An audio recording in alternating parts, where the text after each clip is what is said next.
This is the day 2 in Bengaluru అనమాట. Second day Bengaluru case స్టడీకి అలా rapid ఎక్కేసి రెడీ అయిపోయి వెళ్ళి అలా కేస్ స్టడీ ఇంకొంచెం పెండింగ్ ఉంటే అది మొత్తం కంప్లీట్ చేసేసుకొని మళ్ళీ రిటర్న్ 11కి అయిపోయింది అనుకోండి. 11కి మొదలైతే బెంగళూరు ట్రాఫిక్ ఎంత హెవీ ఉందంటే లిటరల్లీ 2 అయిందనమాట. మేము మ్యాగనా ఫుడ్స్ చేరుకోవడానికి, అదేదో మ్యాగనా ఫుడ్స్ అంట, నాకు తెలీదు. మా వాళ్ళు అక్కడ బాగుంటుంది తిందామని చెప్పేసి అండ్ ఏ రెస్టారెంట్కి వెళ్ళకుండా అంత దూరం తీసుకెళ్తే 3 hours పట్టింది. అక్కడ ఇంకా కొంతమంది ఫ్రెండ్స్ వేరే దగ్గర ఉన్నారంటే వాళ్ళు రావడానికి 3 అయింది. అలా ఫుడ్ తినేసరికి 5 అయిందనమాట.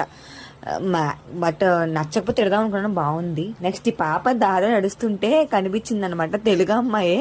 అక్క నాకు అది కొనివ్వా అని అడిగింది, నెయిల్స్ కొనిమ్మంది. సరే నాకు అది ఇస్తావా అంటే 50 రూపాయలు అక్క ఎలా ఇస్తా అంది.